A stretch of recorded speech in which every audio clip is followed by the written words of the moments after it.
Terima kasih. Assalamualaikum warahmatullahi wabarakatuh.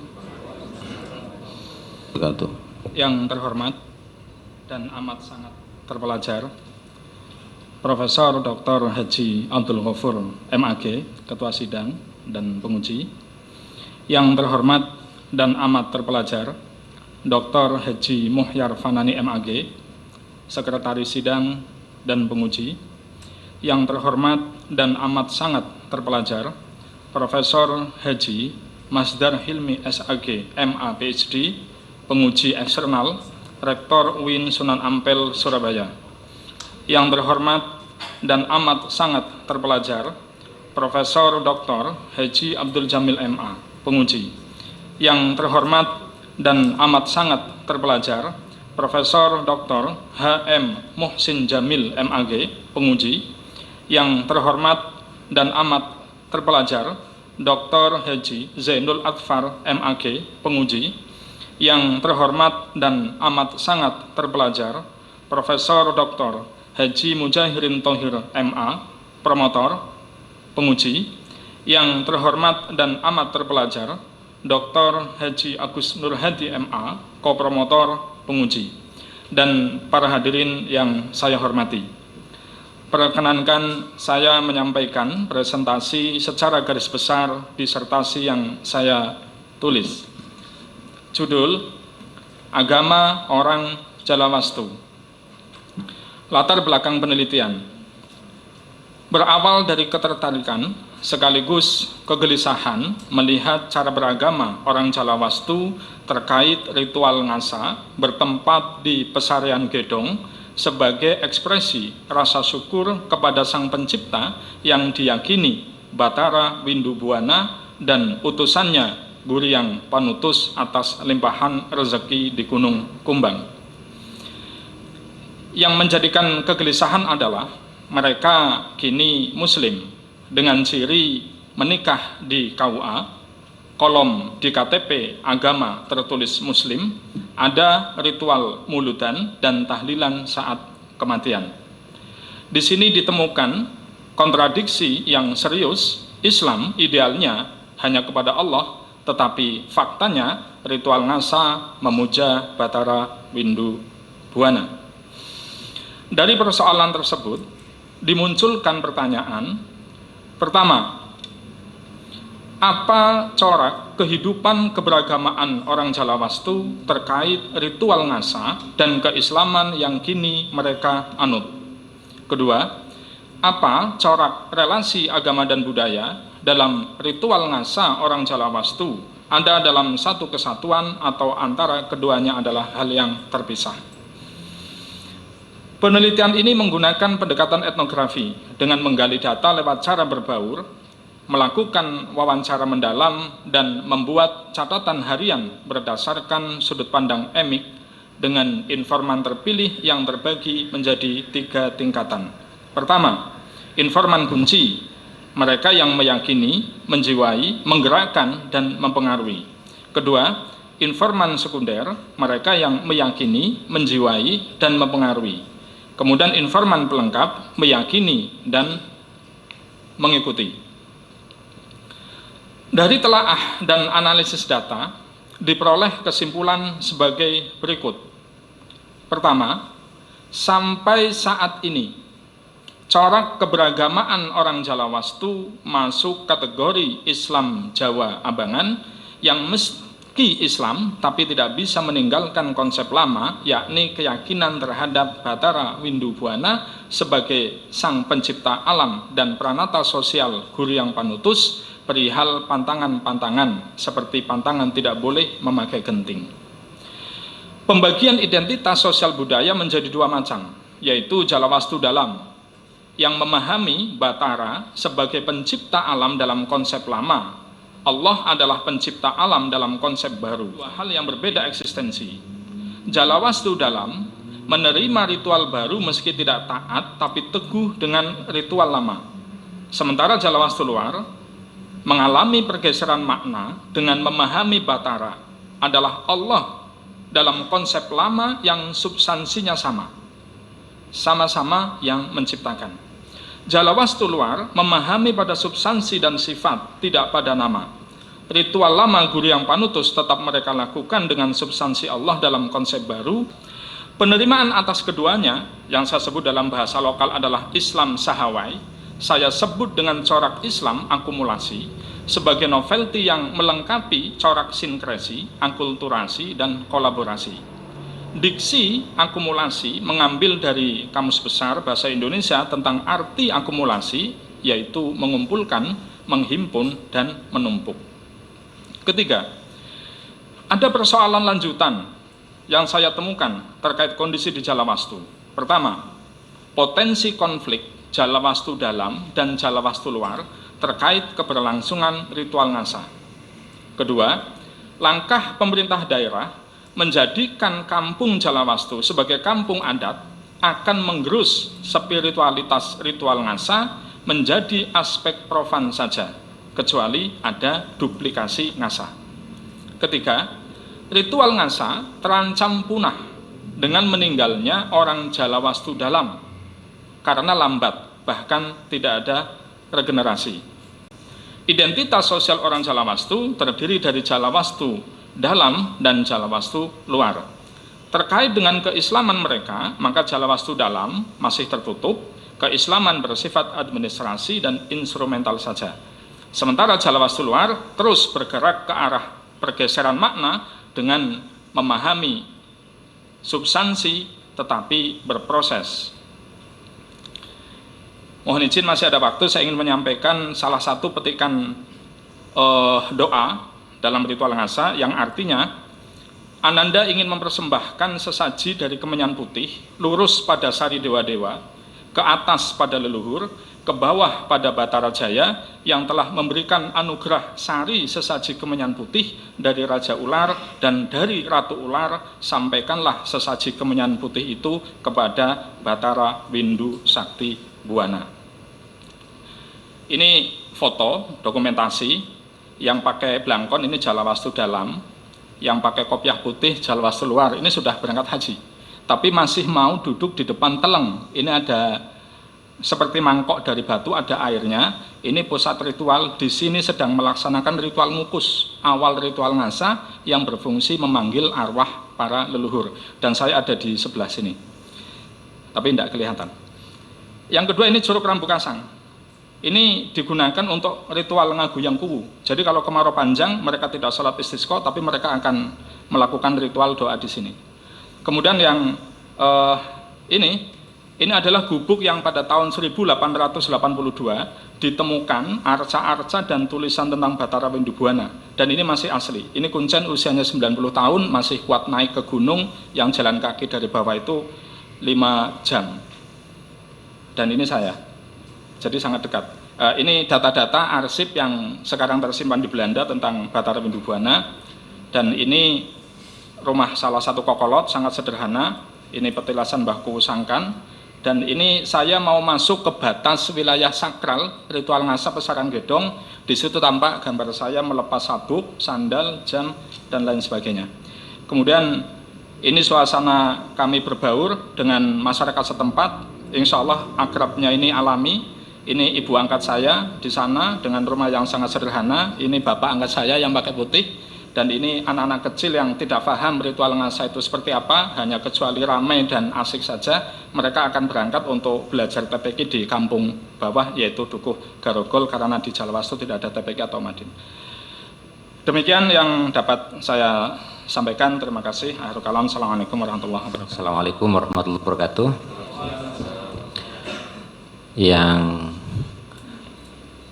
sangat saya hormati, saya muliakan para penguji dan juga para promotor, wabil khusus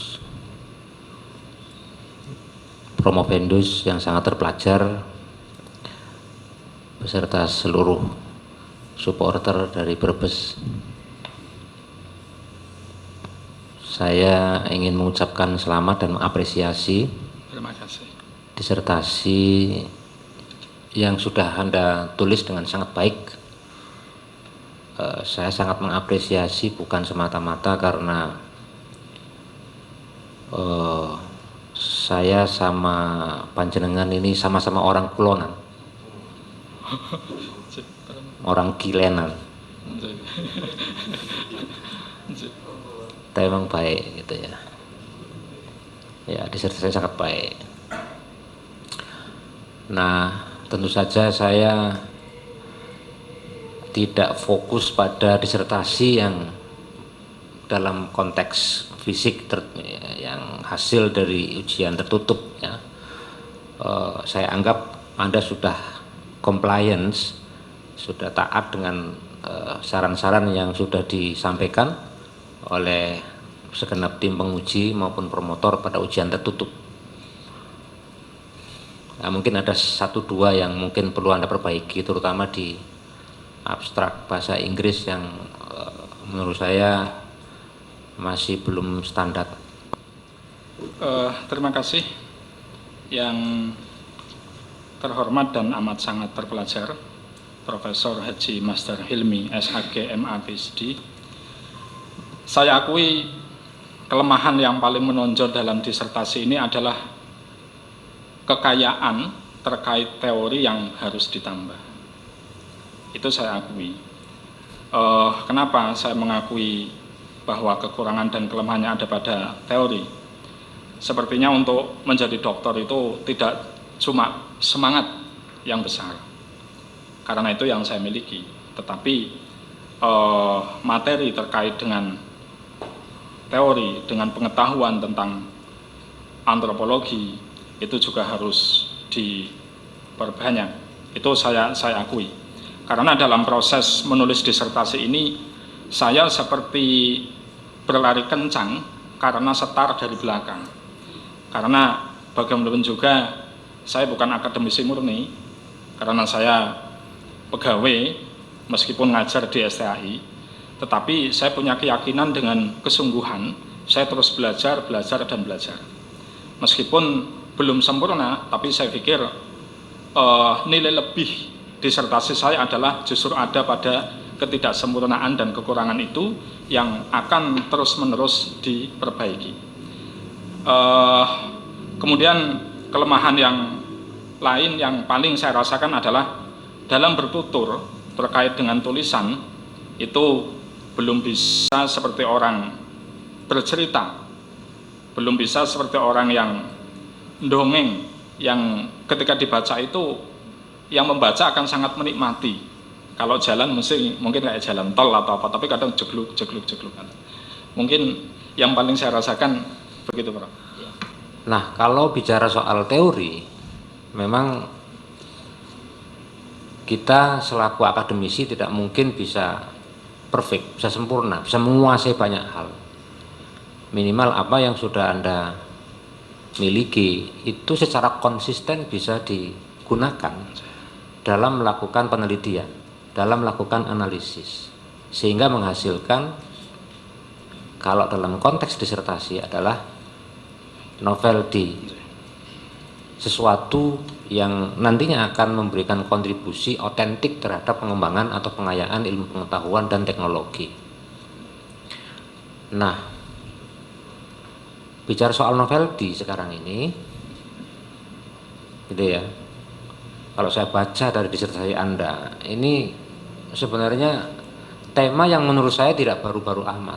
Kalau temanya, kemiripan-kemiripan itulah di mana-mana, seperti kajian antropologi terhadap budaya Abangan yang ada di Samin, suku Samin, pergolakan antara heterodoksi dan ortodoksi dalam pencarian keberagamaan masyarakat Samin. Masyarakat Baduy juga sama. Bahkan pada tahun 1960-an itu Clifford Geertz sudah melakukan hal yang sama, dan terbitlah The Religion of Java yang melahirkan 3 tipologi masyarakat Muslim Jawa, yaitu santri, priayi, abangan. Tetapi dengan temuan ini Anda hendak menegaskan bahwa Anda berbeda dari apa yang dilakukan oleh Clifford Geertz, karena ternyata agama masyarakat Jalawastu itu abangan, begitu ya? Ya. Abangan, cuma terbelah menjadi 2. Satu abangan terbuka, luar, yang satu abangan tertutup, yaitu abangan dalam. Dan Anda memprediksikan nanti akan terjadi konflik di antara keduanya. Nah, sekarang kita bicara soal prediksi. Bagaimana kira-kira dalam jangka waktu 10 tahun, 20 tahun, atau 30 tahun lebih ke depan, nasib dari masyarakat Jalawastu ini, terutama masyarakat Jalawastu dalam, apakah mereka mampu mempertahankan identitasnya sebagai komunitas yang tadi Anda sebut sebagai Muslim Jawa Abangan, kemudian tadi melahirkan akumulasi, ya, akumulasi, kemudian akulturasi, ini juga nanti akan saya tanyakan. Kira-kira seperti apa nanti ke depan? Terima kasih. Terkait dengan potensi atau kesimpulan ketiga bahwa ada persoalan lanjutan.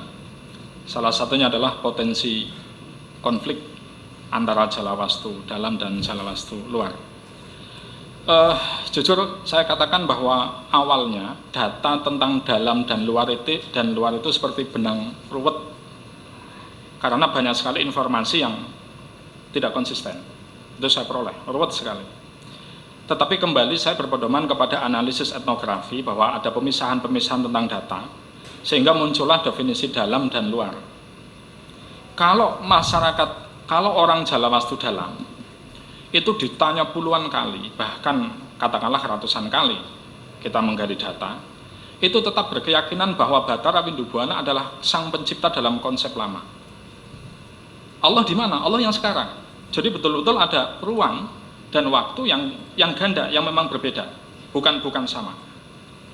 Ketika kemudian di mana kemudian Bathara sekarang? Ya sudah tidak ada, di tempat yang jauh, karena yang dekat adalah Islam yang sekarang, meskipun instrumental. Sementara yang Jalawastu luar ada pergeseran makna. Nah, terkait pergeseran makna di sini, kemudian kedua-duanya sama-sama ingin menguasai ritual ngasa itu yang menjadi simbol kemenangan dalam atau luar yang mampu dalam ritual ngasa. Contoh, meskipun di situ ada bupati dan seluruh jajarannya, diawali dengan ritual ngasa itu baca basmalah, tetapi inti doa ngasa tidak pernah berubah. Kenapa tidak pernah berubah? Sebetulnya itu bentuk perlawanan Jalawastu dalam yang semakin terdesak, kalah, baik dalam jumlah, dalam kualitas apapun kalah. Mereka seolah-olah hanya menyisakan Pesarian Gedong untuk tempat mereka nyaman. Itu pun semakin kalah, karena pemerintah daerah menjadikan Kampung Jalawastu sebagai aspek wisata yang orang yang tidak paham ngasa pun boleh masuk. Dan itu tidak bisa dikontrol dengan tidak mungkin melepas sabuk yang kulit, sandal yang kulit, karena ribuan orang. Maka doa yang tadi saya sebutkan itu adalah bentuk perlawanan terakhir, benteng terakhir Jalawastu dalam, menunjukkan eksistensi mereka bahwa mereka tetap ada, tidak mau diganti. Bathara Windu diganti dengan Allah, tidak mau. Nah, ini terus dipenetrasi oleh Jalawastu luar yang memang mendapat dukungan banyak dari katakanlah Islam mainstream, apalagi sekarang banyak dalam tanda kutip, mohon maaf, Islam normatif yang mengagungkan simbol-simbol keagamaan seperti cingkrang, jenggot dan sebagainya, itu naik ke atas gunung. Ini. Nah, ini berpotensi menjadi konflik, bahkan mungkin konflik fisik. Dan ini sudah terjadi. Terakhir saya naik ke gunung itu ada upaya permintaan dari Jalawastu luar. Mereka ingin punya masjid yang agak besar, karena di sana ada 2 musola, tapi tidak dipakai. Karena sebagian besar tidak tahu bahwa saya itu meneliti, maka mereka minta tolong untuk bisa membantu bagaimana bisa ada masjid. Dan alhamdulillah dalam konteks saya menerapkan Wahdatul Ulum, revitalisasi budaya, dan 2 hal yang lainnya, alhamdulillah kami sudah melakukan hal nyata sebetulnya. Sudah mulai datang ke sana dengan membawa cukup materi untuk membangun masjid, tetapi harus di atas tanah adat. Dan sampai sekarang belum. Kenapa? Karena ditolak oleh Jalawastu dalam. Tetapi Jalawastu luar terus menggerus batas wilayah Jalawastu dalam. Iya. Nah, sampai kapan bisa bertahan? Kalau prediksi saya, mohon maaf tidak mendoakan orang nggak baik, 10 atau 20 tahun lagi ritual ngasa hilang. Ya. Kenapa? Usia rata-rata kokolot itu 60, 70. Orang tua angkat saya itu usianya sudah 89. Dan itu tidak Mohon ada. maaf. Jadi kan di Kementerian Agama sebagai apa? Saya edukasi kasih PD Pontren. PD Pontren. Anda menemukan istilah Islam akumulasi sebagai novelty gitu ya, novelty Anda yang berbeda dengan sinkresi, kemudian juga akulturasi sama kolaborasi. Apa bedanya ini? Mohon maaf karena waktu nanti bisa dijelaskan di luar forum, Pak. Oke, terima kasih banyak. Asik ini sebenarnya ini. Makasih banyak, makasih. Sebetulnya terima asik, kasih. tapi karena waktu mohon maaf, Prof. Ya, Assalamualaikum warahmatullahi wabarakatuh. Waalaikumsalam warahmatullahi wabarakatuh. Pak Pimpinan, Prof. Masdar Hilmi dan para penguji lain yang saya hormati dan Saudara Akrom Jangka Dausat, ya, ibarat seorang petinju. Saudara tadi itu diselamatkan oleh bel. Jadi saya agak getir-getir, pertanyaan Prof. Hilmi itu memang rumit, itu agak sulit untuk dijawab. Tapi begitu belum saudara jawab, waktu sudah habis. Jadi, Saudara Akrom, pertama saya sampaikan selamat. Terima kasih. Saya mengamati saudara ini termasuk orang yang tekun, kerja keras, sampai-sampai saya itu mau lupa terhadap saudara Akrom. Ini orangnya mana enggak pernah nongol. Sekarang nongol sudah ujian itu. Saya bersyukur dan alhamdulillah. Selamat saudara atas keseriusan di dalam menulis disertasi ini. Di disertasi saya membaca saudara menyebut istilah etik begitu ya. Yang itu menjadi ciri daripada penelitian antropologi. Anda juga dibimbing oleh seorang antropolog kenamaan Profesor Mujahirin Thohir dan juga saudara Agus Nurhadi. Jadi pendek kata, saudara ini ketularan ilmu atau metodologi antropologi. Jadi saya berharap disertasi ini juga nuansanya antropologi. Makanya tepat kalau ada etik, ya, ada perspektif dari orang yang diteliti. Sudah diuraikan panjang lebar tentang Ngoso dari perspektif orang Jalawastu dalam maupun Jalawastu luar. Tapi kemudian Anda juga punya perspektif untuk intervensi begitu. Nah, tapi saya kaget tadi, kok Anda dimintai bantuan untuk membangun masjid, lalu kemudian Anda ikut-ikutan bangun masjid di sana. Apa itu tidak merusak tradisi orang Jalawastu di pedalaman begitu? Jadi maksud saya begini, saudara ini ilmuwan, bukan seorang dai ya. Ilmuwan yang sedang nulis tentang entitas orang Jalawastu. Sehingga kalau orang ingat saudara Akrom yang mana ya? Saya punya teman Akrom di Brebes itu. Akrom yang di Pemda itu. Oh bukan, Akrom Jalawastu. Jadi saudara akan menjadi spesialis di bidang Jalawastu dan itu ada pride, kebanggaan sendiri. Anda tidak perlu risih kalau misalnya suatu saat dijuluki Akrom Jalawastu. Sama dengan teman saya, ya, saya di WA, ya, saya lupa ini siapa ini, Rosid. Terus dia mengatakan saya, oh Rosid siapa ini? Rosid Samin. Karena dia nulis Samin. Ya, jadi dia tidak masalah. Suatu saat ketemu saya, oh Anda ini Samin ya, tidak masalah. Akrom Jalawastu. Jadi tadi tolong direspon dulu. Saudara ini dai atau peneliti, begitu ya? Ya, dai atau peneliti. Ya. Kok kemudian saudara kalau kasarnya seperti merusak tradisi orang Jalawastu. Ya, sudah baik-baik nggak ada masjid, nggak ada ini, karena memang mereka menikmati kehidupan yang seperti itu, orang Jalawastu dalam. Tapi begitu ada orang Jalawastu luar yang berinteraksi dengan masyarakat lain, lalu kemudian ada TPG, ada masjid, dan itu tugasnya dai. Anda ilmuwan mengungkap seperti penulis Islam Metu Telu di Mataram, seperti Goetz tadi yang Prof. Helmi sebutkan tadi tentang The Religion of Java, seperti Friedenberg yang nulis tentang Islam di Pulau Bawean dan lain sebagainya. Respon Anda gimana ini? Dalam menggali data memang saya banyak bergaul dengan mereka dengan sudut pandang mereka. Meski pada awalnya jujur sangat sulit karena keberpihakan bukan keberpihakan berpikir, tetapi lebih kepada nilai kemanusiaan saya yang kasihan melihat masyarakat Jalawastu. Tidak ada internet, tidak ada sinyal, tidak ada toilet, genting, kafe tidak ada, apalagi kafe, warung kopi juga tidak ada. Itu tetap kasihan. Tetapi disitulah kemudian saya mencintai Jalawastu. Saya sangat mencintai Jalawastu. Bahkan menurut orang Jalawastu, baik luar ataupun dalam, hanya Akrom yang datang dengan ketulusan. Itu bisa dibuktikan. Hanya Akrom yang datang dengan ketulusan. Karena orang lain datang itu nyari keuntungan, bro. Buat konten, nanti masukkan YouTube, kemudian nyari bantuan.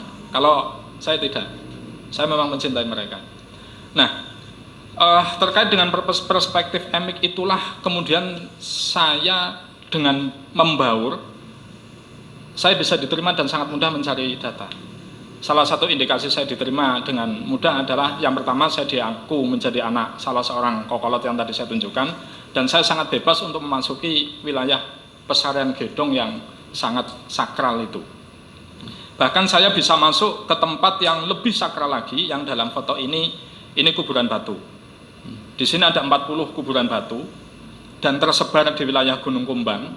Yang berdiri ini menunjukkan pemimpin yang diyakini sebagai, kalau tidak Mbah Kubu Sangkan, adalah Guryang Panutus. Ini tidak semua orang bisa masuk ke dalam lingkungan ini, dan saya bisa masuk ke situ. Nah, lalu bagaimana saya kok melakukan hal yang menurut Prof katakanlah justru merusak apa yang sudah mapan di situ? Justru disitulah saya hadir untuk lebih dekat dengan mereka. Seandainya yang mereka minta kerbau, mungkin saya akan bawa kerbau, bro. Iya, saya mencintai mereka. Jadi saya sering nuwun sewu, terima kasih kepada istri saya. Bu, ada pakaian bekas, ada kerudung bekas, ada apa? Saya unjal, saya bawa ke sana. Karena mereka yang dibutuhkan pada waktu saya datang ke sana itu. Bahkan saya sering membawa hanya 5 kilo beras untuk saya bawa ke atas. Karena di sana tidak ada beras. Pada saat ritual ngasa malah makanya nasi jagung. Jadi dalam konteks saya membawa, kalau tidak salah 15 juta, yang saya peroleh 10 juta dari Basnas, 5 jutanya dari UPZ untuk stimulan, itu bukan merusak.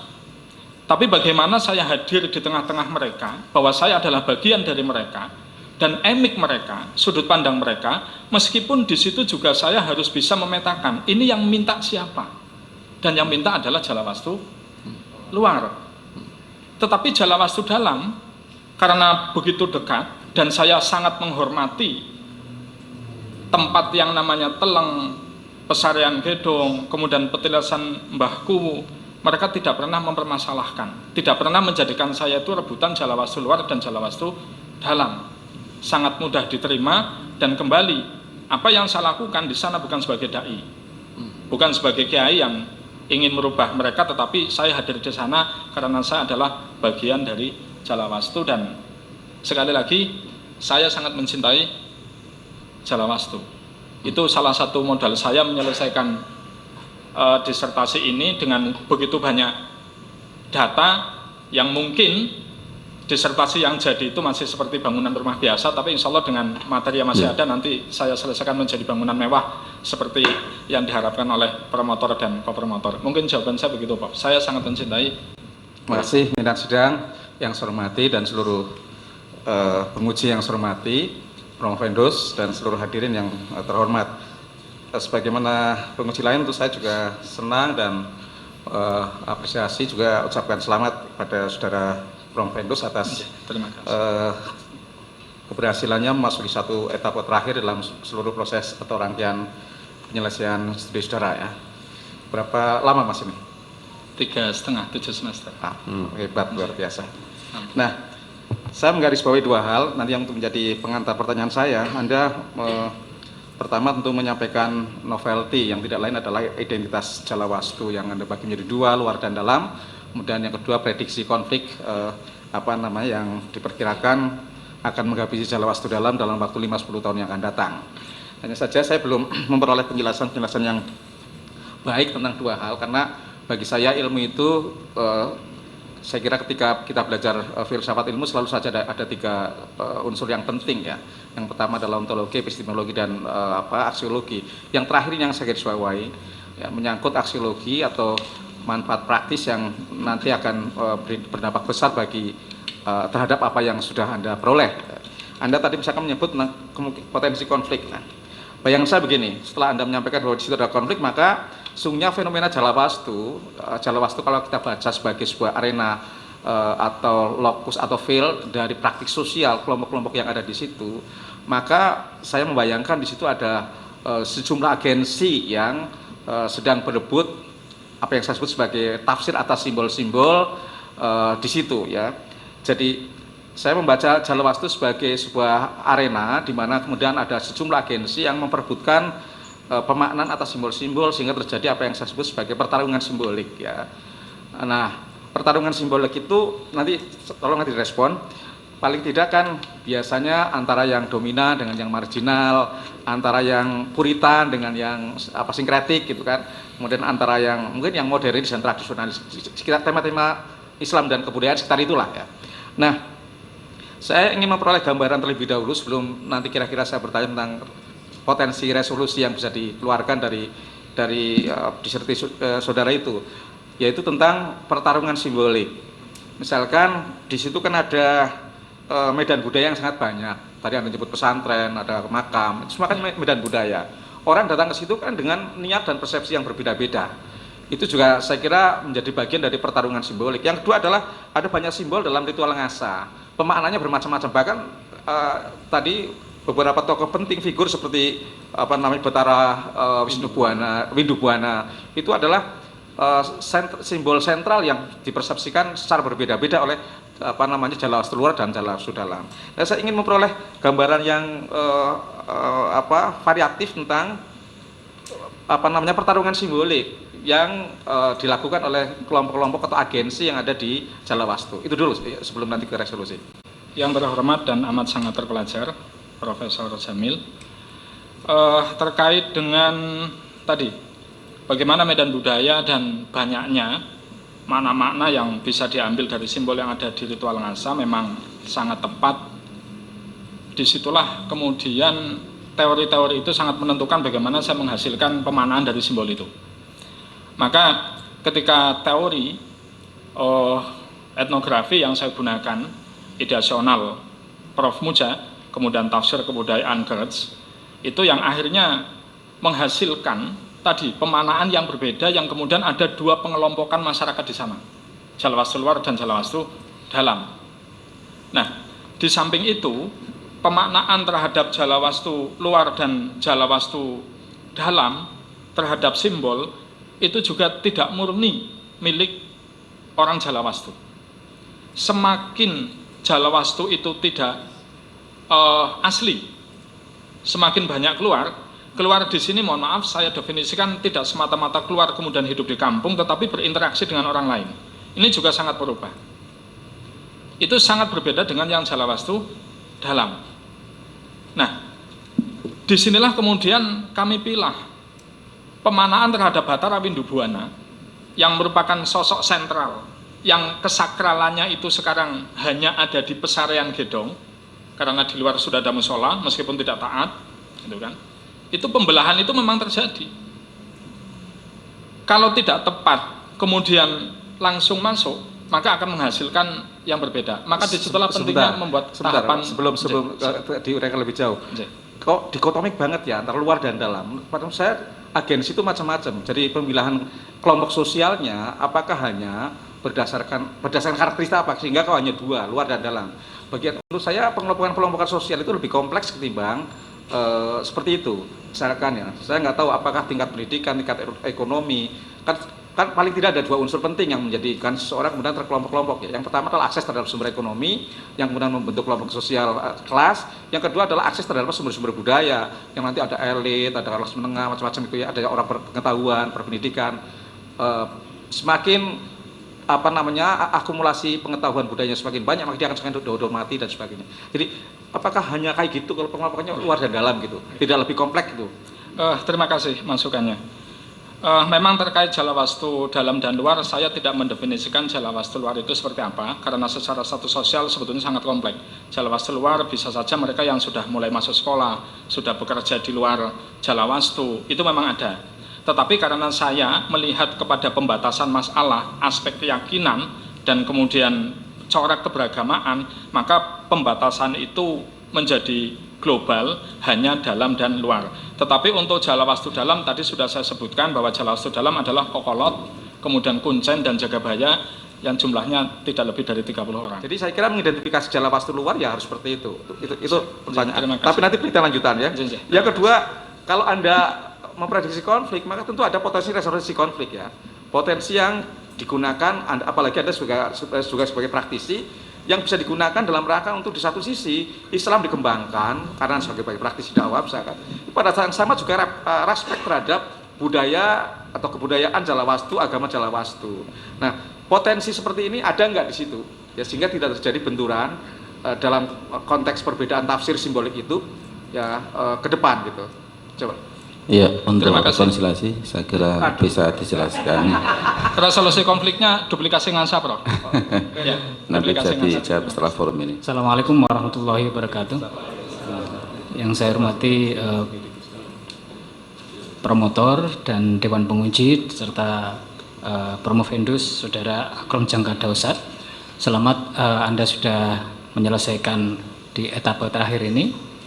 Dan ini perjalanannya cukup panjang dan saya sendiri saya senang bisa menemani dalam ujian-ujian ya, mulai dari proposal kalau tidak salah. Ya.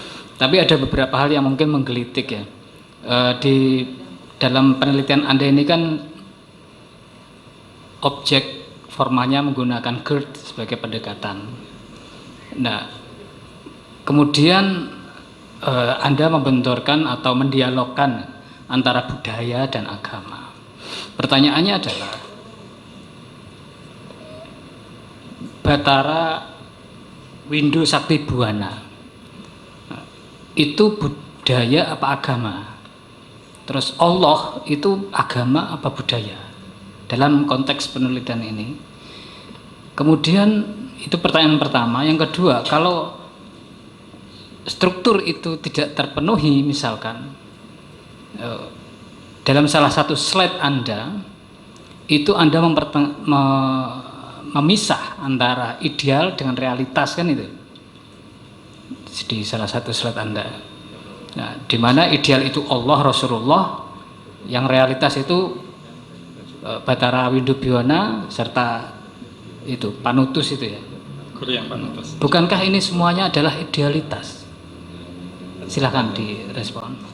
Berangkat awal itu dari kerangka berpikir bahwa agama itu bisa dipelajari atau diteliti dengan A. Melihat kepada teksnya, kemudian B. Melihat kepada ulama yang membaca teks langsung, kemudian C. Melihat kepada realitas masyarakatnya. Maka saya berpikir inilah jalan saya untuk masuk bagaimana melihat antara Islam dan ritual ngasa. Artinya apa? Saya melihat bahwa ritual ngasa itu jangan dipandang yang pertama dari sudut pandang agama dalam konteks dia itu normatif, maka selesai tidak bisa diteliti. Maka saya melihat ritual ngasa kemudian mengacu kepada pemahaman agama itu berdasarkan pemahaman-pemahaman kebudayaan. Jadi agama di sini yang pakai oleh saya adalah agama dalam konteks kebudayaannya. Sehingga dengan melihat ritual ngasa dari konteks kebudayaannya, sementara kegelisahan awal yang menjadikan saya itu tertarik meneliti Jalawastu adalah aspek keagamaannya yang Islam, yang idealnya harus Allah, sementara ngasa adalah Batara Windu Buana, saya melihat ada gap. Tetapi untuk bisa masuk, maka tetap melihat ritual ngasa dan berpedoman kepada agama dari aspek budaya. Maka saya katakan bahwa penelitian saya ini adalah penelitian kebudayaan yang berdasarkan dalam perspektif juga keagamaan yang dipandang lewat cara pandang budaya. Kalau ada dua entitas, karena gini, GERD itu ekspektasinya itu adalah ada suasana realistis ketika mengendalami dan memahami sebuah keyakinan. Lalu suasana realistisnya itu gimana? Saya belum mendapatkan gambaran karena ini salah satu angan-angan Clifford Geertz di sana. Itu bentuknya apakah ada pergulatan dalam diri atau gimana, ketidaknyamanan, apa justru karena punya dua entitas itu hidupnya tambah semakin mantap begitu atau gimana? Untuk Jalawastu dalam sebetulnya substansi adalah ngasa. Untuk Jalawastu dalam, dan mereka sangat nyaman dengan ngasa sebetulnya. Tetapi penerimaan mereka terhadap konsep baru adalah bentuk keterdesakan, bentuk kekalahan yang secara budaya pun, administrasi, instrumental, tidak bisa lepas untuk menerima konsep baru. Nah, bentuk penerimaan yang sampai sekarang tetap mereka jaga terhadap ritual ngasa adalah tadi doa yang secara cuplikan tadi saya sampaikan itu. Menarik sebenarnya kalau dilanjutkan dengan doa-doa tadi. Karena pada dasarnya analisis kebudayaan yang disampaikan oleh Clifford Geertz itu untuk mencapai struktur makna. Nah, sebenarnya melalui doa-doa yang tadi itu kan ada struktur makna, ada pola-polanya. Nah, simbol-simbol atau kajian semiotik yang harus Anda kerjakan itu melalui itu. Bagaimana kalau saya berkomentar begitu di disertasi Anda? Terima kasih atas masukannya. Tetapi perlu saya sampaikan bahwa struktur makna yang ada di Jalawastu, yang memang sudah ada pembelahan dan kemampuan memahami makna itu dalam konsep ideasional itu kan ada simbol, ada realitas makna, tetapi dibantu dengan analisis tentang profan dan sakral, juga dengan konotasi dan denotasi. Ini pun menghasilkan pemahaman yang berbeda sesuai dengan catatan yang kami miliki dari informan yang kami mintai keterangan. Makanya supaya tidak salah jalan, itu sebelum penelitian ini dilakukan, kami sudah melakukan penelitian awal dengan teori Geertz tentang SAP, santri, abangan, dan priayi. Ketika sudah masuk secara indikasi awal abangan, kemudian kami perdalam, dan disitulah kemudian pemaknaan-pemaknaan yang berbeda itu menjadi salah satu dasar pembelahan identitas sosial budaya yang juga pembelahan terhadap keyakinan Jalawastu luar dan Jalawastu dalam. Terima kasih pimpinan. Saya akan bertanya sesuai dengan keinginan supporter dari Brebes ini, supaya datang jauh-jauh dapat manfaatnya. Tadi ini kan bahasa-bahasa orang-orang di atas itu tadi. Baik.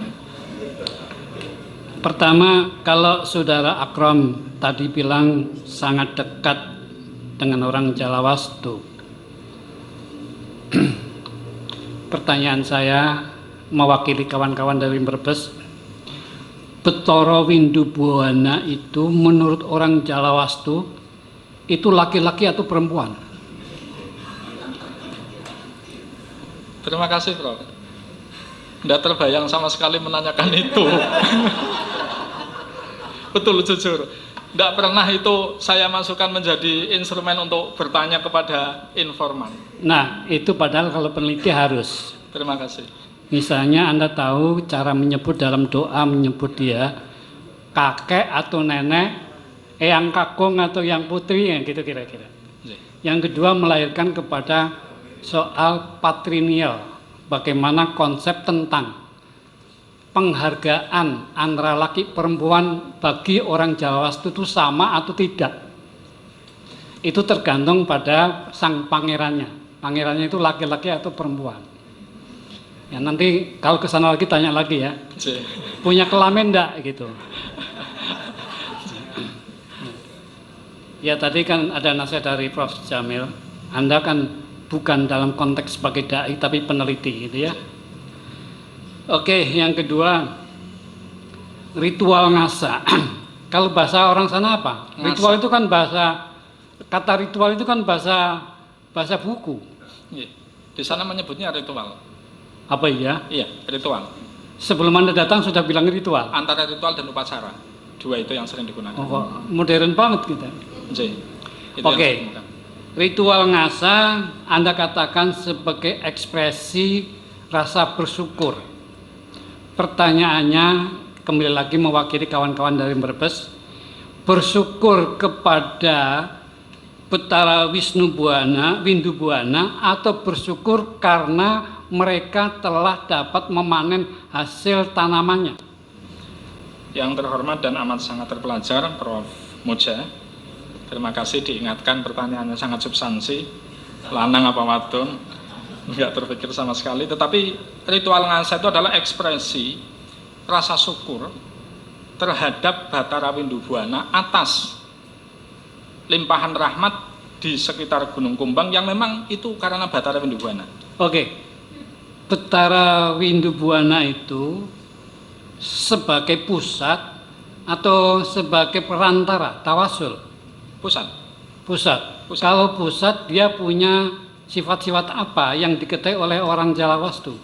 Kalau Allah kan punya sifat 20, punya nama 99. Apa yang Anda ketahui dari orang Jawa Wastu terhadap sifat-sifat dari si Betara Windu Buana? Terima kasih. Yang paling menonjol adalah Batara diyakini sebagai pencipta alam, kemudian menjaga mereka dan memberi mereka kehidupan di Gunung Kumbang. Ya itu tugasnya. Tapi punya sifat apa? Kalau Gusti Allah kan punya 20 sifat, Qadim, Baqo dan macam-macam. Mereka Kira-kira meyakini Batara sebagai yang maha baik. bahasa mereka bagaimana? Iya, maha baik. Yang Apa? paling baik adalah Batara. Cuma baik saja, nggak jujur, nggak apa-apa gitu. Tidak sampai ke situ. Tidak sampai ke situ. Karena yang mengajarkan tentang kejujuran dan sebagainya itu guru yang panutusnya. Oke. Jadi siapa itu? Batara. Utusannya Guriang Panutus. J. Itu posisinya sebagai apa? Mutawasul, Ya, utusan. utusan. Laki atau perempuan? Laki-laki. Laki-laki. Ya. Berkawin atau enggak? Tidak sampai ke situ kami. Wah, enggak sampai. J. Enggak jelas jadinya. Ya. Rak ceto jadi gitu. Tapi diyakini sebagai laki-laki, Prof. Oh gitu. J. Lalu dalam kehidupan keseharian, ibadahnya orang Jawa Wastu itu seperti apa yang Anda ketahui? Terima kasih. Guru yang panutus diyakini sebagai utusan Batara yang mengajarkan pranata-pranata sosial lewat pantangan-pantangan. Tidak makan daging, tidak boleh pakai genting, tidak boleh ada toilet dan lain sebagainya.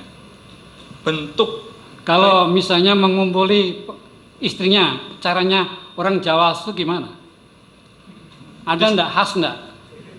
Jadi di sana hanya gini, Prof.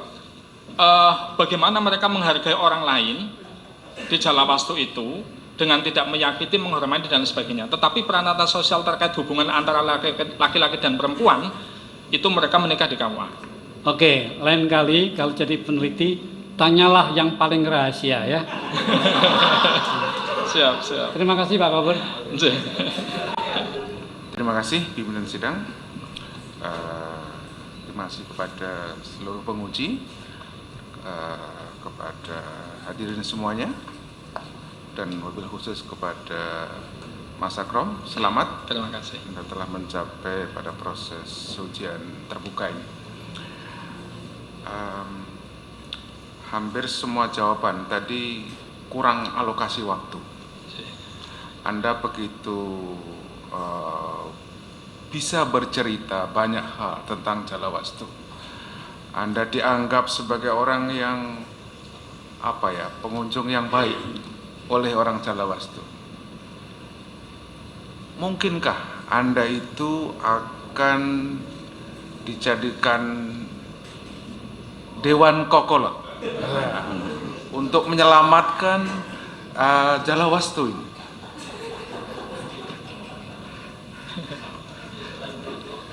Terima kasih yang terhormat dan sangat terpelajar ko-promotor. Mungkinkah saya jadi Dewan Kokolot? Kalau saya jadi Dewan Kokolot berarti saya melakukan hal yang kontradiksi dengan hasil penelitian saya, karena saya bukan Jalawastu dalam. Ya. Tapi saya sangat mencintai Jalawastu. Itu kembali saya sampaikan, saya sangat mencintai Jalawastu, kasihan kepada mereka, sayang kepada mereka, dan saya tidak ingin Jalawastu itu punah. Walaupun ini bukan keberpihakan, tetapi bagaimana melihat cara mereka mengekspresikan ritual ngasa. Mereka jujur, sederhana, blokosuto, apa adanya. Bahkan dalam hal-hal tertentu Jalawastu luar itu kurang blokosuto, karena mereka punya tujuan-tujuan tertentu terkait ritual ngasa. Saya pernah punya pengalaman di Jalawastu ketika seorang kokolot itu katanya bermimpi naik kuda putih. Saya naik kuda putih mengelilingi pesarian Gedong.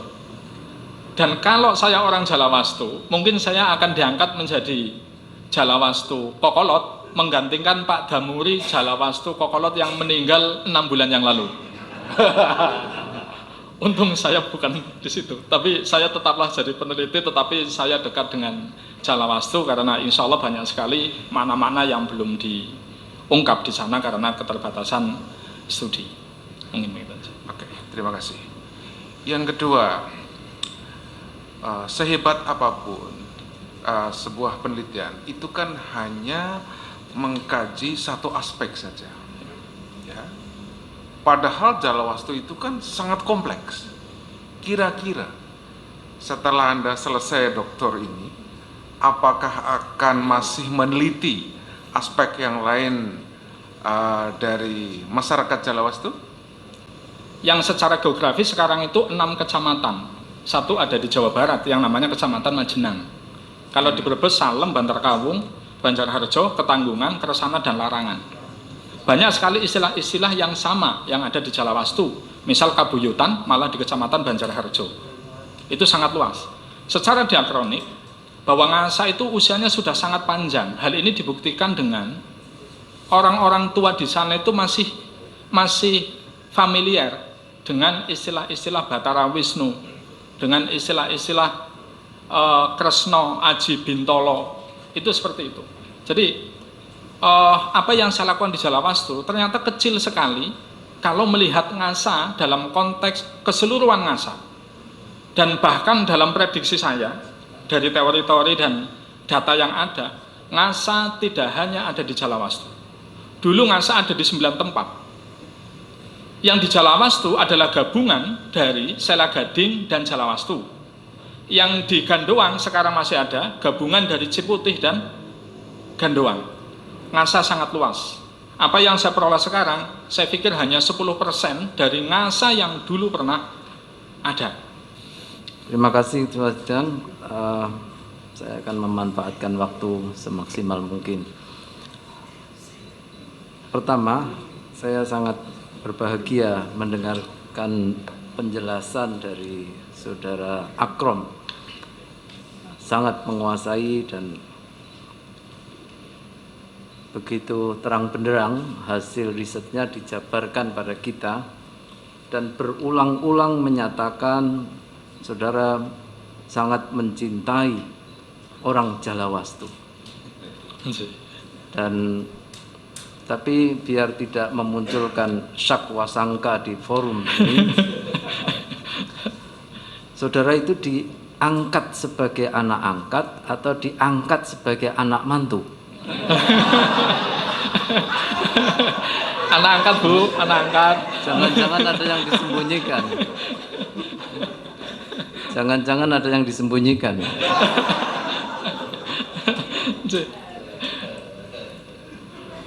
Oh, anak angkat, Prof.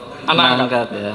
Jadi saya ingin menyampaikan bagaimana kedekatan saya dengan orang Jalawastu itu bisa terlihat dari dokumentasi ini, Prof. Ini tidak dibuat-buat.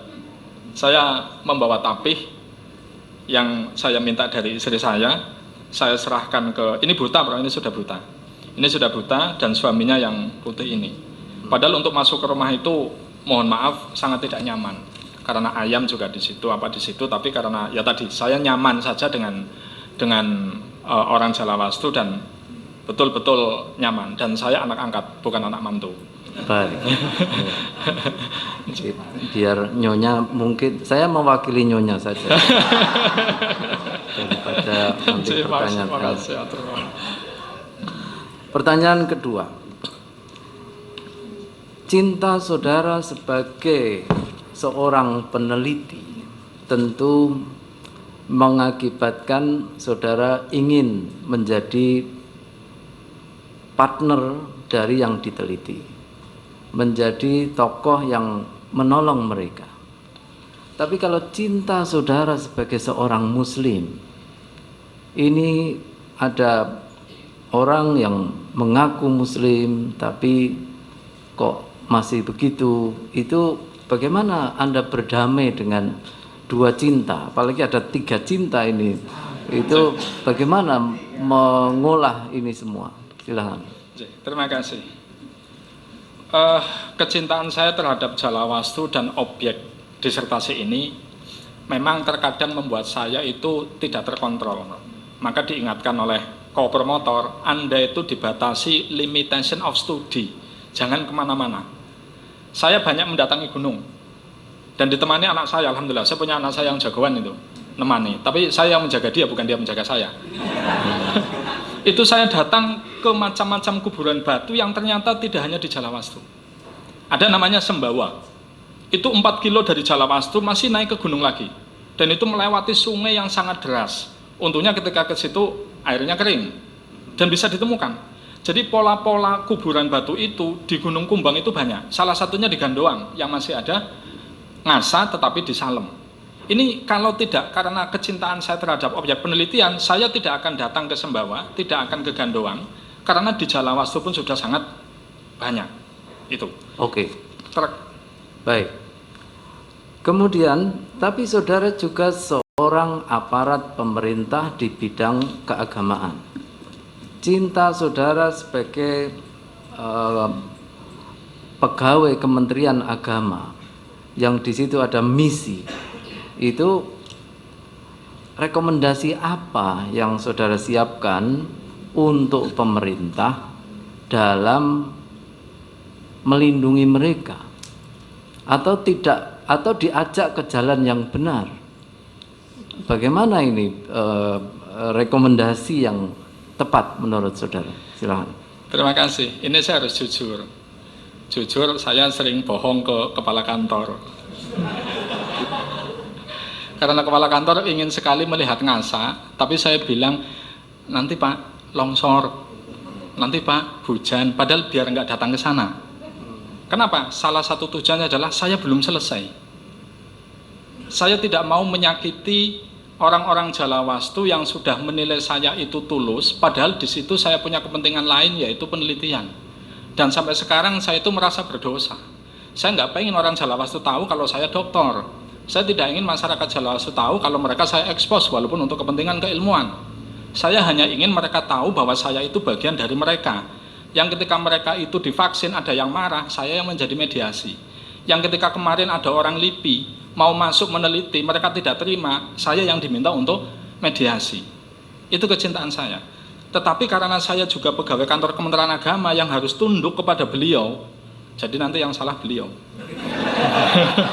Saya harus melakukan hal yang menurut kacamata Islam kita itu juga wajib dilakukan. Tapi saya berpedoman kepada, tidak sok idealis, wahdatul ulum itu saya pegang betul, Pak Muhyar. Karena jenengan mengajarkan saya ketika kuliah itu wahdatul ulum, unity of science, itu yang saya lakukan di Jalawastu dengan revitalisasi budaya, tetapi dikomunikasikan dengan bahasa mereka. Maka sekaligus ini saya sampaikan kepada Pak Fajarin, atasan saya, kalau penyuluh-penyuluh mau ke Jalawastu silahkan, tapi harus seizin saya. Karena saya anak angkatnya. Ya. Nah, karena saya anak angkatnya dan saya yang tahu persis orang Jalawastu itu kayak apa. Jangan sampai jenengan menghancurkan mereka. Bukannya jadi tobat malah jadi tambah nggak karuan. Jadi libatkan saya. Baik, karena waktu, Terima kasih. mungkin saya hanya pelengkap saja untuk memberikan beberapa pertanyaan. Yang pertama terkait dengan tadi ada 6 kecamatan ya. 6 kecamatan. 6 kecamatan. Sih. Apakah kepercayaan tadi itu memang hanya 4 kecamatan tadi atau mungkin melebar daerah yang lain, seperti kalau di Samin kan ada beberapa tempat di Blora, di Kudus, di Pati misalnya, atau bagaimana? Silakan. Terima kasih yang terhormat dan amat sangat terpelajar Prof. Ghafur. Sampai saya terakhir naik gunung itu kesimpulan saya di 6 kecamatan itu, jadi 2 kabupaten. Untuk yang 5 Banjarharjo, Ketanggungan sebagai pusat, Salem, Bantarkawung, kemudian Larangan. Yang satunya di Majenang. Itu 6 kecamatan. Oke, terima kasih. Untuk judul Anda kan pergumulan pencarian makna. Ya. Kira-kira makna apa yang jenengan tangkap dari pergumulan pencarian makna ini? Artinya mungkin sebagai seorang peneliti yang mencoba untuk mengeksplor itu saya kira memang cukup berhasil karena secara detail disampaikan. Tetapi sebagai peneliti kan harus menemukan sesuatu, ya anggaplah tadi pencarian makna tadi, yang mungkin bisa diberikan kontribusinya kepada masyarakat akademis atau dalam konteks ini pengambil kebijakan misalnya. Nah kira-kira menurut Pak Akrom ini kira-kira makna apa yang bisa kita ambil hikmah dalam tanda kutip dalam konteks ini? Ya, terima kasih. Ritual ngasa adalah bentuk permohonan kepada Tuhan untuk menjaga masyarakat Jalawastu dari longsor. Ritual ngasa adalah bentuk permohonan orang Jalawastu kepada Tuhan untuk memberi mereka hasil panen yang banyak. Oleh karena itu, jagalah Gunung Kumbang. Gunung Kumbang tidak boleh dieksploitasi kayunya. Gunung Kumbang tidak boleh dieksploitasi dengan hanya ditanami kol, palawija, dan sebagainya yang bisa membuat longsor. Maka saya merekomendasikan kepada pemerintah daerah, walaupun sekarang Kampung Jalawastu sudah diberikan tanah adat oleh pemerintah, tetapi bukan hanya Jalawastu, tetapi Gunung Kumbang menjadi sebuah warisan budaya yang penuh dengan sejarah yang harus dijaga oleh pemerintah daerah dan alokasikan dana APBD khusus untuk menjaga Gunung Kumbang dan ritual ngasa. Oke, mungkin satu lagi. Kalau melihat tradisi itu, kalau nggak salah kan hanya setahun sekali ya. Setahun sekali ini kayaknya betapa hebatnya apa yang jenengan gali. Nah, apakah hanya faktor ini saja yang setahun sekali tadi yang jangan explore untuk diambil nilai-nilainya, atau mungkin bersambung dan hal yang lain sehingga ini punya nilai? Satu itu. Yang kedua, biar sekalian saja. Siapa sebetulnya yang pertama menggelar adat ngasa ini? Karena meskipun orang Jalawastu itu sekian ratus tahun sebelum datang Islam, tetapi referensi yang saya dapatkan ini kok justru dimulai oleh Raden Arya Candragoro di tahun 1880-an. Ini sebenarnya bagaimana? Silahkan. Terima kasih. Ritual ngasa itu puncak. Puncak dari rangkaian ritual yang dilakukan oleh orang Jalawastu. Ada ritual tong-tong breng, ada ritual tenandur, ada ritual ngaguyang kuwu. Ketika mencari orang hilang pakai tong-tong breng. Ketika ada orang yang punya penyakit itu pakai tenandur. Ketika musim kemarau pakainya ngaguyang kuwu. Tetapi puncaknya ada pada ritual ngasa yang dilaksanakan pada Selasa Kliwon. Pemilihan Selasa Kliwon adalah tumbuk dina. Dan hari di bulan Jawa menjadi hari yang paling sakral pada 2 hari ke-24. Meskipun kadang tidak konsisten karena bulan Maret tahun 2021 Maretnya sampai 31. Tetapi yang mereka tidak melihat Maretnya, tetapi pada mangsanya. Sehingga mangsa kasanga itu jatuh pada Selasa Kliwon, mau nasionalnya seperti apapun mereka tetap tidak peduli. Jadi ini ritual puncak. Nah, saya bukan hanya datang di ritual puncak. Saya datang di ritual puncak dan saya berada bersama dengan kokolot-kokolot itu yang kemudian menyebabkan fitnah. Iki maaf saya di rumah juga dipanggil Ustadz. Ini Ustadz Akrom sekarang diragukan keislamannya. Kenapa? Karena berada di tempat terdekat dengan tadi yang ritual ngukus itu. Tapi alhamdulillah ya selesailah katakanlah begitu. Kemudian untuk apa namanya? Tadi ritual itu menjadi puncak dari ekspresi 1 tahun masyarakat, di mana ngasa itu bisa disebut seperti lebarannya orang Jalawastu. Maka Jalawastu luar pun boleh pulang ke kampung pada saat ritual. Ya, oke, karena waktu saya kira cukup. Ujian promosi doktor selesai.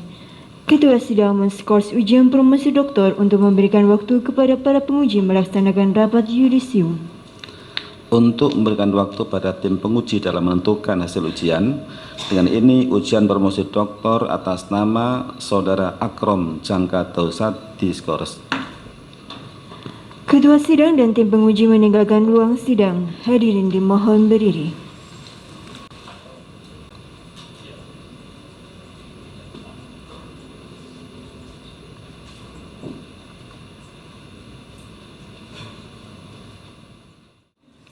Ketua sidang dan tim penguji memasuki ruang sidang. Hadirin dimohon berdiri.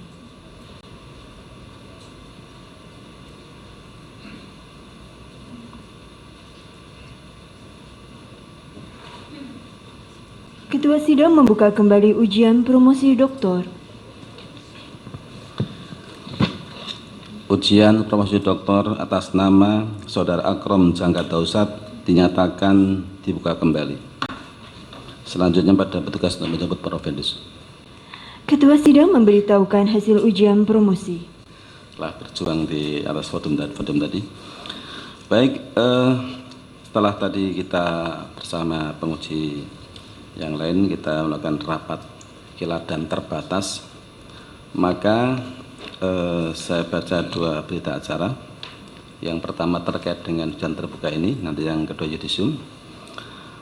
Pada hari ini Rabu tanggal 22 Juni 2022 jam 13 sampai 15 WIB telah dilaksanakan ujian terbuka disertasi program doktor nama Akrom Jangka Tausat NIM 18000290003, judul Agama Orang Jawa Jalawastu, Pergumulan Pencarian Makna dalam Ritual Ngasa, dengan hasil nilai rata seluruh penguji 3,97. Dan disertasi dinyatakan lulus. Dengan demikian nilai akhir disertasi gabungan dari pertama komprehensif 3,77, tertutup 3,84 dan terbuka 3,97, maka nilai disertasi menjadi 3,86.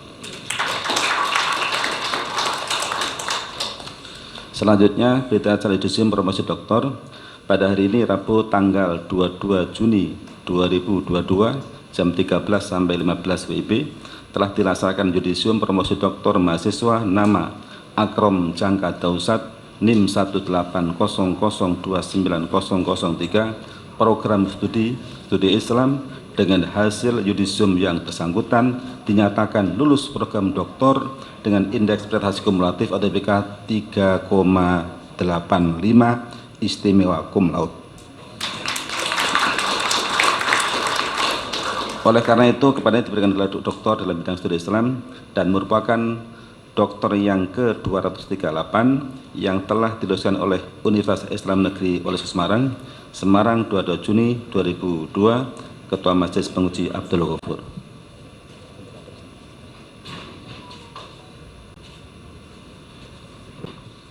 Assalamualaikum warahmatullahi wabarakatuh. Alhamdulillah. Alhamdulillah. Nahmadu wa nasta'inu billah. Allahumma sholli ala sayyidina Muhammad wa ala ali sayyidina Muhammad. Hari ini menurut orang-orang Jalawastu termasuk hari baik. Tanggal 22 bulan 6 tahun 22. Kebaikan hari baik itu mudah-mudahan juga semerambah kepada Pak Akrom dan keluarganya. Amin. Dan para supporternya.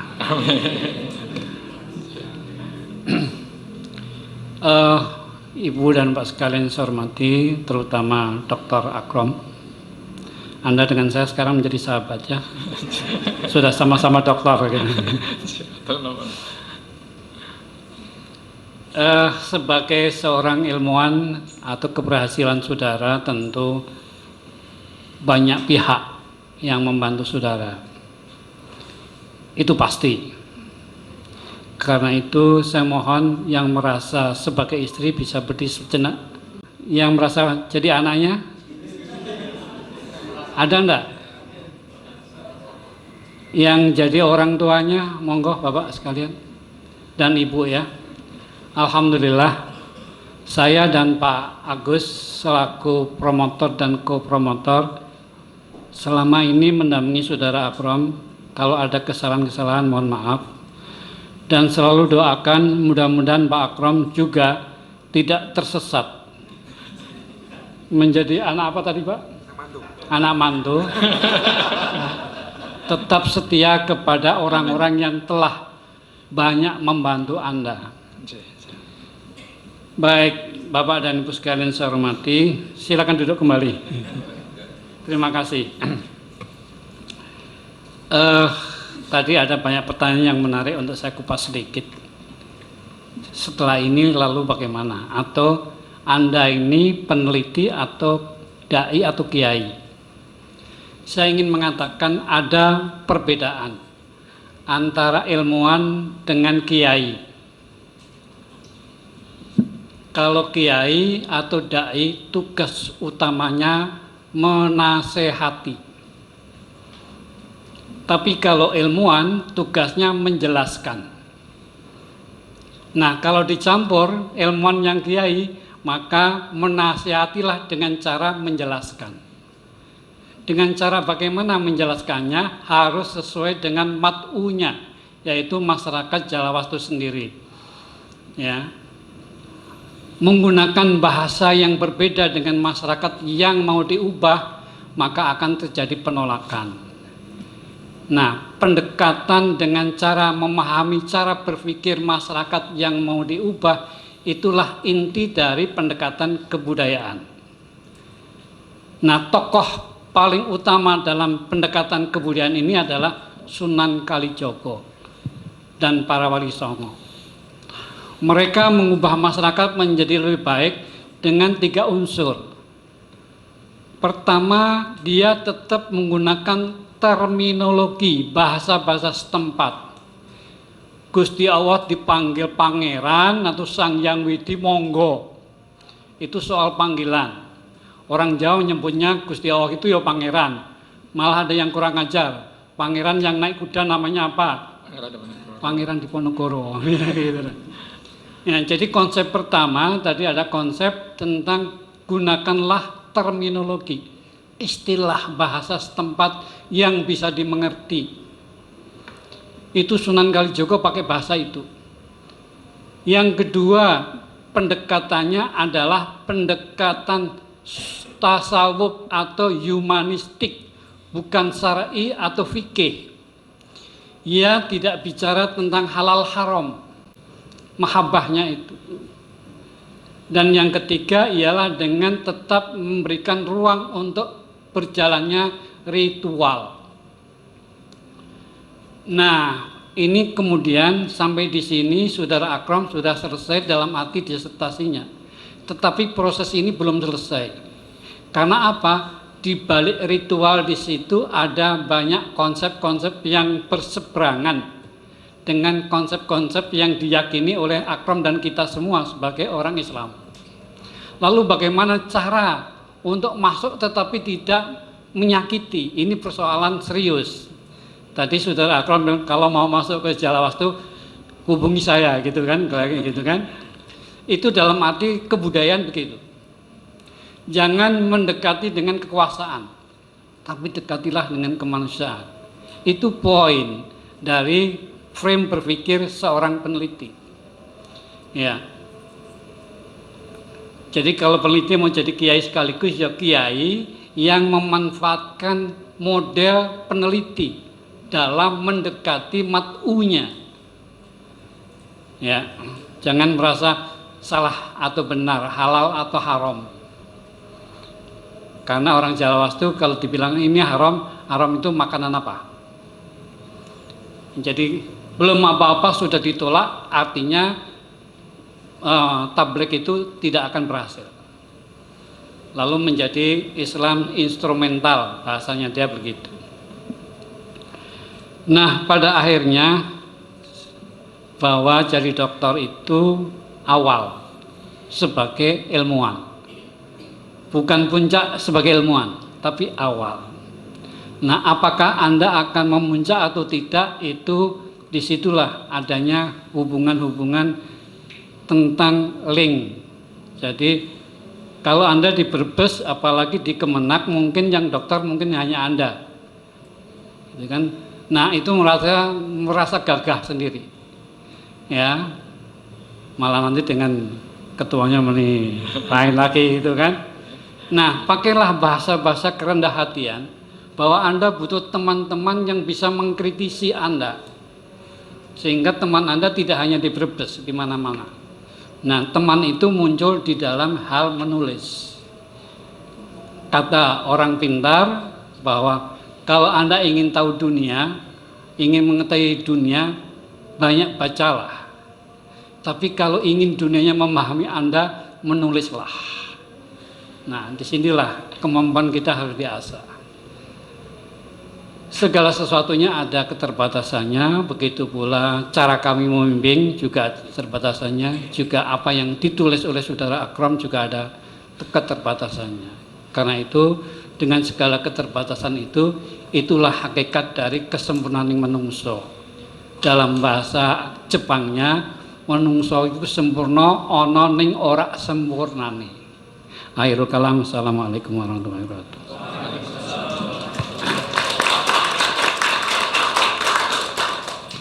Pesan-pesan dari Ketua Sidang.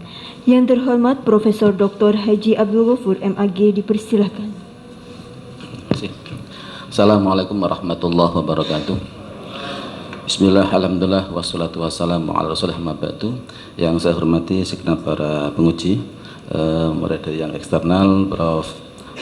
Hilmi, Pak Masar Hilmi, Prof. Abdul Jamil, Prof.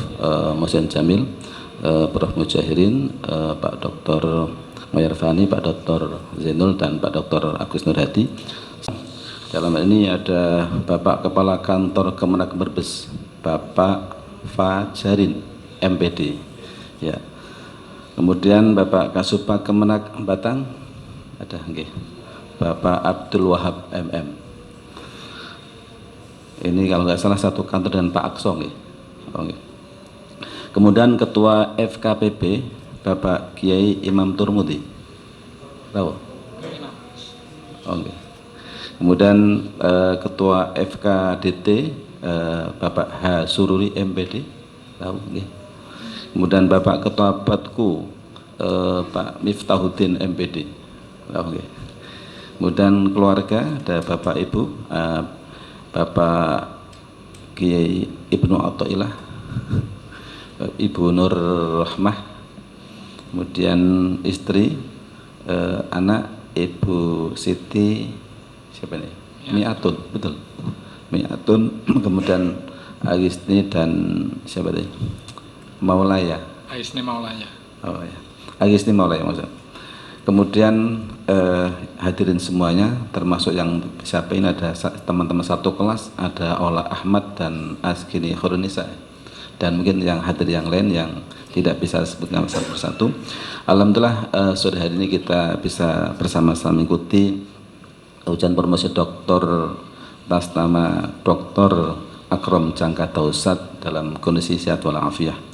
Mudah-mudahan hadir kita dicatat amal soleh subhanahu wa ta'ala sebagai bentuk silaturahim dan intisal ilmi. Salat dan salam semoga terlimpah kehadiran dengan Nabi besar Muhammad SAW, yang mudah-mudahan kita semua bisa mengikuti jejaknya, uswah hasanahnya, kemudian diakui umatnya dan mendapatkan syafaatnya. Para Bapak Ibu yang saya hormati, saya kira tadi pesan kesan dari promotor sudah sangat mendalam.